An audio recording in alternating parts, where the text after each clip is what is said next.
Hello guys and gals, and welcome to another episode of Legendary Aspects.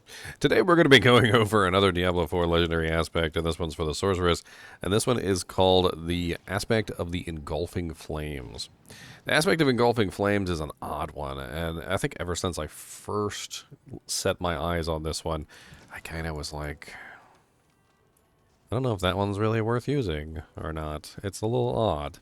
And let's go over it together. We'll talk about it. We'll kind of like theorize what it could be used for, and we'll go from there. First off, it is usable in one-handed, two-handed, gloves, amulet, and ring. And let's check it real quick and see what enhances when we put it in the amulet slot. So it goes from 30%, 100 to 45%, 150. That's pretty powerful. So in a two-hander, that would be, 60% times and a 200% times when they are... Wow, that's pretty impressive. So let's read the aspect first, and then we'll talk about it. So first off, it says you deal 30% times 10 to 30 increased burning damage to enemies below 50% life. So as long as the monster is below 50% life, you get a nice little 30% multiplier to that monster. Now, that's not exactly terrible. It's not exactly amazing. There are other items in the game, like the conceited aspect or the aspect of control. There's Talrosh's iridescent loop, which can give you up to like 45% times. There's a couple other items within the game that can generally give you better multipliers, I think, than a 30% times. And also, this is a conditional. So this means that it's not active unless the monster is below 50% life, which is not as good, which means that for the majority of a fight, when you're fighting a boss or any kind of monster with a large amount of HP, this aspect is basically inactive for the majority of the fight. While enemies are affected by more damage over time than their total life, you deal 100% times additional increased burning damage to them. Now, this is a very interesting one, and again, applies very similarly to the way that the burning damage below monsters with 50% life, because there's very little chance that you're going to just simply, like for a boss, for instance, apply 100% burn damage to a target. So if he's at 100% HP, you're not going to burn that boss, that much.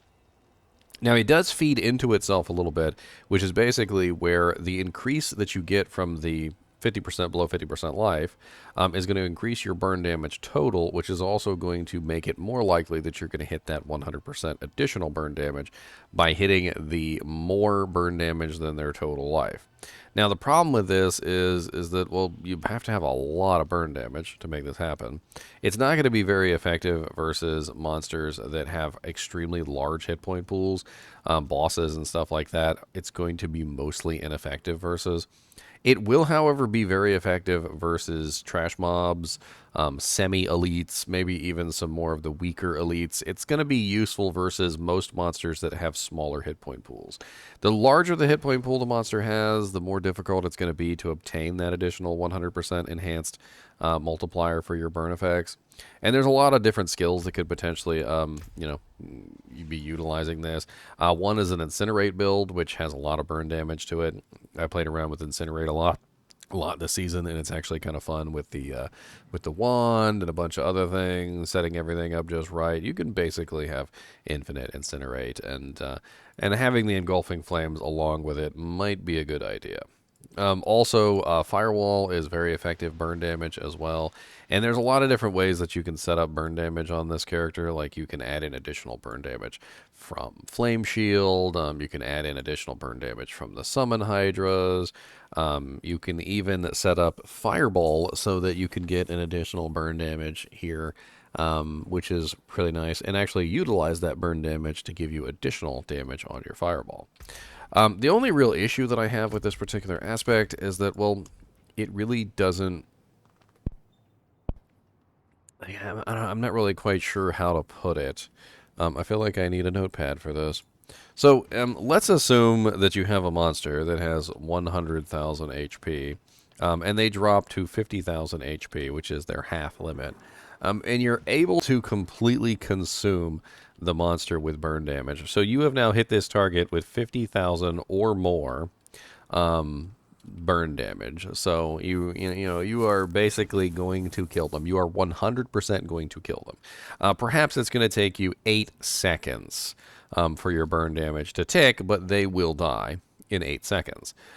This multiplier that you get from this effect is going to make it more likely, first off, the 30% multiplier, is going to make it more likely that you can consume the entire 50,000 HP. Because once you hit half, you're going to get that multiplier, which is going to increase your burn damage, making it more likely that you're going to burn them to death. Then, if your burn damage actually exceeds their HP of 50,000 HP, then you're going to get an additional 100% times increase to the burn damage that you're dishing out. So let's pretend that that's what we get. So it's not going to reduce the time, but let's say we're dishing out 50,000 burn damage, which is, it's not unlikely, and you multiply that by your 100% multiplier. So a 100% multiplier is going to give you, I believe it is 1 point, sorry, it's multiplied by 2 essentially, which is going to give you about 100,000 damage over the same time period, which basically means that the monster is going to die twice as fast. So you're going to get 2 times kill speed by this monster, which means instead of dying in 8 seconds, he's going to die in 4 seconds. So what does this aspect really do? Well, the aspect just makes things die faster. It's sort of like an execute made specifically for burn damage monsters, and it has no other purpose other than just to expedite the death of a monster that is already dying, which may or may not be something that you'd be interested in. It's kind of an oddity in that it will help speed up most of your regular content, like when you're farming regular monsters, white monsters, maybe even some elites and things like that. But for the most part, when you're farming anything that's tough and has a large amount of HP that might be trouble, like Duriel, or maybe you're fighting Uber Lilith, or maybe you're fighting somebody like that, it's going to be mostly useless against them for the majority of the fight. Even once you get them down to 50% HP and you get the first 30% multiplier, there's going to be very little chance that you're going to be able to consume all of their HP because they have, massive HP pools with burn damage. So that 100% multiplier isn't even going to come into play on monsters like Uber Lilith until they get down to relatively low HP. And once you have them down to really low HP, I mean, at that point, they're pretty much dead already, right? It is definitely an oddity. It does go up pretty dramatically, though, on a two-handed weapon. So if you were to put it on a two-handed, you could get a 60% multiplier there. And then you could also get a 200% times multiplier on the total burn damage if you can, basically, if your burn damage is exceeding the maximum life. I would definitely think about this as a trash clear aspect.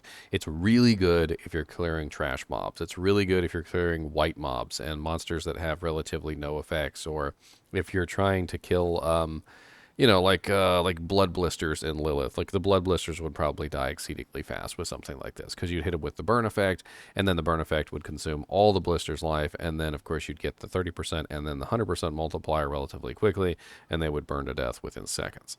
As opposed to like 8 seconds, which is, how long some of the burns take. And I think that's really kind of like the whole thing here, is that it's really just going to speed up the rate at which you kill the monsters. And you have to kind of judge whether or not it's something that you want. Like, do you want the aspect of the engulfing flames, or would you rather have something like the offensive aspect of conflagration, which gives you a 40 times multiplier whenever your incinerate is channeling? This is a 40% multiplier that's going to be applied all the time, as long as you have incinerate up. Whereas this one is only going to be in effect if the monster's below 50% life, and if you can basically consume all of their HP with burn damage immediately. I mean, they might go well together as well. You have to kind of met out how many aspect slots do I have, and is that going to be one that I would like to use? All in all, I'm not entirely sure if I would put this on my burn Sorceress. I actually kind of spec'd away from my Incinerate Sorceress, but it could be kind of fun to play around with that again, just to see how well I could get use out of this. Let me know what you guys think about this particular aspect. Do you think it's worth using? Do you think it's kind of like a catch-22 where it's like, well, if the monster's already dead, then why do I need to kill it, 2 seconds faster or 3 seconds faster? But I don't know. I mean, when it comes to killing trash mobs, like in Abattoir of Zir and stuff like that, if you can burn them completely to death like that and get their entire HP bar full of fire damage, well, maybe it could be the difference between pushing an Abattoir of Zir 10 and an Abattoir tier 12. You never know. It's not really going to help you much versus the Bloodseekers, though. Anyway, as always, I do appreciate you guys and gals watching my videos, even when we're just talking about the aspect of the Engulfing Flames. And if you want to check out how to get this particular aspect, I do have, Proner and I have a gambling tool over on Diablo4.life that you can check out. And it's actually really easy to use. You basically just plug in the aspect that you want, and it tells you which item to gamble for. And I can pull that up on the screen real quick for you. It's tools, gambling aspects. You're going to choose Sorcerer, and we're going to type in Engulfing Flames. And Engulfing Flames is best gambled with the Sorceress offhand. So very interesting. This is because of competing aspects. So certain slots have more competing aspects than others. Like Amulet has a ton, Ring has a ton, two-handed weapons and stuff like that. One-handed weapons have a ton. The best one by far for the price and also the least competing aspects is the offhand slot, which is your focus. Anyway, as always, I do appreciate you guys and gals watching my videos, and keep watching.